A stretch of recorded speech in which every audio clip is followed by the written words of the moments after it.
Et oui, c'est la restructuration qui va arriver, voire peut-être la fusion donc à terme. Je vous mets cette information ici, je vous laisserai la lire et moi comme d'habitude je vous en fais de un résumé, une analyse et je vais aller un petit peu plus loin, c'est-à-dire que nos constructeurs d'une manière globale en Europe, pour l'essentiel Mercedes, les plus gros, hein, BMW, Stellantis, il va y avoir donc Renault et voilà, tout le reste, hein, essentiellement en Europe.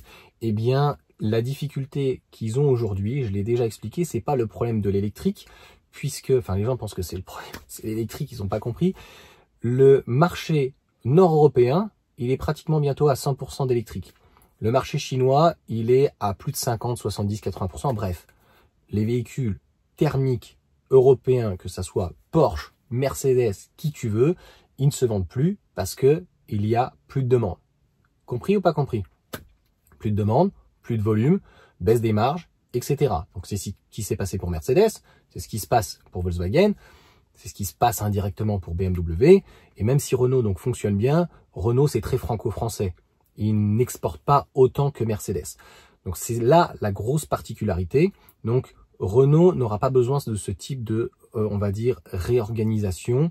Pour le moment, ça tient. Stellantis, c'est encore différent. Ils ont des parts finalement de marché depuis qu'ils ont fusionné avec Chrysler et Fiat aux États-Unis et n'ont jamais été très bons en Chine. Ils vont se prendre une tollée notamment avec Citroën et DS. Donc de toute façon, il y aura aussi restructuration, mais d'une autre manière.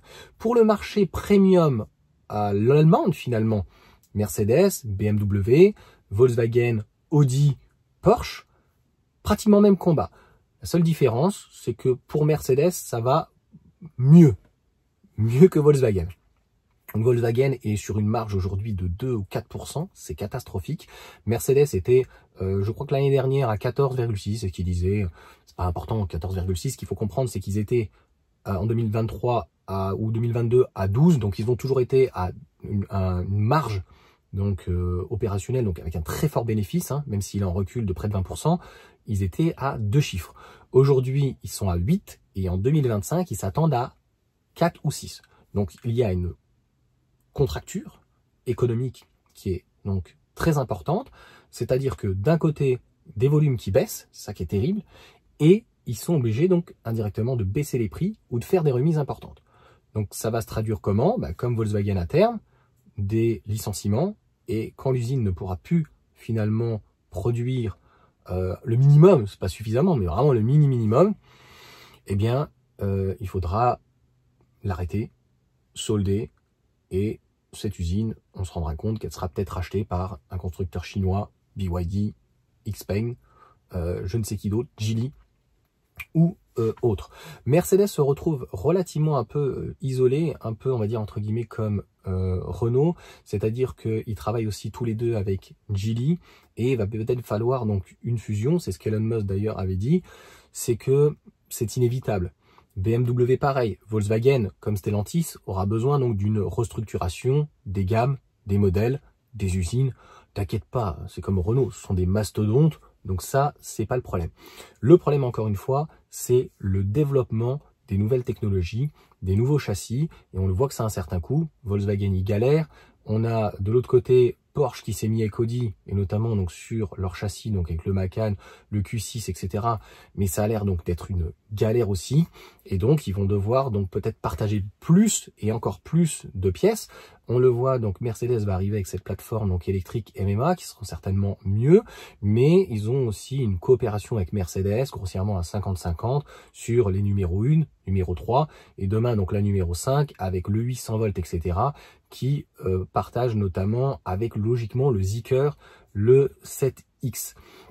Donc est-ce que ça va amener un super constructeur Mercedes, Geely, Renault à terme? Je ne sais pas.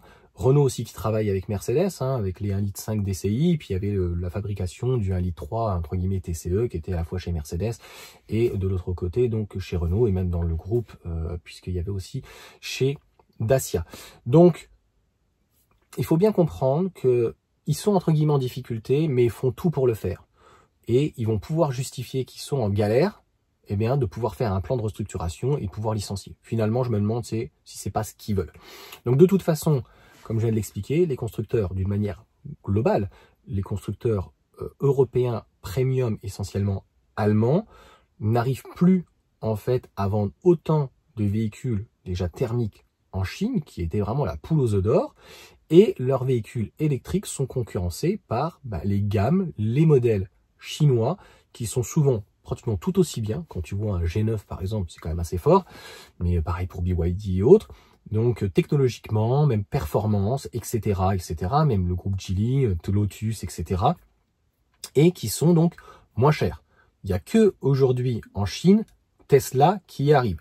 Donc je pense que de toute façon, à terme, tout l'Occident va sur les voitures électriques devoir dégager, et je pense que les constructeurs allemands pour l'essentiel, je ne sais plus avec qui j'avais discuté de ça, mais j'avais bien aimé sa réflexion. Oui, tout à fait, je pense que les constructeurs chinois, avec leurs prolongateurs et les moteurs thermiques, ont besoin encore des constructeurs, donc on va dire européens, et comme tu le sais d'ailleurs, Mercedes a développé donc son prochain moteur, de mémoire c'est un Alid 5, donc 4 cylindres, il a été quand même donc développé en Allemagne, certes, mais il sera produit en Chine pour être remonté normalement sur une usine d'assemblage en Allemagne, et donc commercialisé sur les modèles classe A, classe B, etc. Donc tous les modèles, les modèles qui auront donc un 4 cylindres de ce type, ça va de je sais plus 120, 170, 180 chevaux, avec les normes, etc. Enfin, il y a une certaine coopération. Donc de toute façon, les constructeurs, je pense européens et comme Mercedes n'ont pas le choix. Ils ont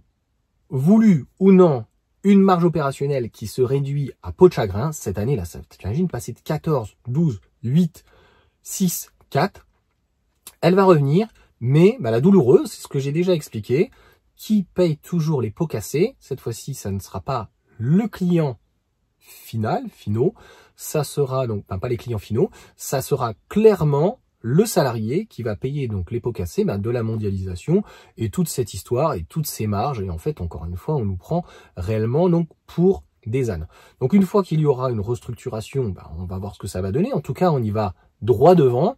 La question finalement qu'on peut se poser, c'est est-ce que Mercedes va pouvoir continuer à rester seul et pouvoir proposer des marges opérationnelles de 10%, parce que c'est ce qu'un constructeur pratiquement indépendant comme BMW ou autre a besoin, parce qu'en fait, pour aller derrière, profiter donc de faire de l'innovation en fait. Sinon, ils ne pourront plus faire de l'innovation sur le très haut de gamme. Et après, on sait très bien, lorsque Mercedes fait ça, eh bien, ça arrive dans les gammes inférieures. Ça a toujours été en fait comme ça. Comme pour Porsche. Donc, à un moment donné, s'ils ne dégagent plus assez de marge, ils ne peuvent plus, donc, dans ces cas-là, faire assez d'innovation. Et donc, ils vont être relayés au deuxième plan, dans un premier temps en Chine. Mais à un moment donné, je dis pas qu'ils vont se faire balayer sur leur propre marché, mais c'est ce qui arrive déjà en électrique. C'est très, très, très compliqué. Donc là, je pense que Mercedes joue sa peau plus malheureusement sur les véhicules électriques et sa nouvelle plateforme MMA. Pareil pour BMW, ils arrivent tous, 2025, 2026, 2027. BMW arrive avec sa nouvelle plateforme Neoclass. 2027, nous avons Volkswagen qui devra arriver avec sa nouvelle plateforme, très certainement avec Rivian, donc l'américain qui s'associe finalement, et derrière il y a Ford, etc., Amazon, donc il va y avoir des plans, ça va être passionnant, vraiment de restructuration. Et Renault en 2027 aussi, qui arrive avec sa nouvelle plateforme, en tout cas en 800 volts, etc. Donc, on voit bien de toute manière, on est en retard. On est en retard sur la recherche-développement, ne serait-ce que sur les batteries, ne serait-ce que sur les BMS, sur les tensions, puisque pendant que nous arrivons sur des 800 volts 2025, 2026, 2027, voire peut-être même 2028, eh bien, les constructeurs chinois, comme Geely, comme XPeng, ils sont déjà là. D'ailleurs, je ne sais pas si je ferai une vidéo dessus. Je ne sais plus si c'était Hugues qui m'a envoyé cette vidéo, enfin ces informations. BYD qui se prennent un petit peu pour ce qu'ils sont, pas pour des queues, en disant nous on a 5 ans d'avance sur les autres. Non, au niveau des batteries, elles sont quand même lourdes, l'efficience elle est pas bonne. BYD, je l'ai dit, la très grosse force qu'ils ont, c'est pour moi le futur Toyota. Donc Toyota, c'est le numéro 1 d'hybride, c'est le meilleur. En thermique, ça jouait presque à un moment donné entre Renault et Volkswagen. Très concrètement, j'aurais tendance à dire plus donc Volkswagen ou à une époque Ford et General Motors, clairement. Et de l'autre côté, en électrique, mis à part Tesla qui pourrait rivaliser, mais qui n'a pas assez de gamme à mon sens, et qui ne distribue pas de la même manière, et qui n'a pas la même volonté. Tesla, ce n'est pas que des voitures, hein. C'est des gigapacks, c'est des toits solaires, c'est le robot taxi, c'est Optimus, ouais, c'est ça, pas Optimum. Bref, là, tu m'auras compris, en gros, c'est plus que des voitures. BYD, clairement, leur force, c'est qu'ils ont une marge qui est juste exponentielle, puisque c'est les seuls finalement à faire toute leur conception, à faire leur moteur, les châssis, les batteries, le design. Je crois que le design d'ailleurs de mémoire c'est un ancien donc de chez Audi, hein, comme celui par exemple de Toyota c'est un ancien donc de chez Mazda. Donc voilà, il débauche, hein, t'inquiète pas, ça y va. Voilà pour cette vidéo en tout cas, je vous souhaite une bonne journée et puis on revient donc sur ce type d'analyse, c'est quand même vraiment passionnant.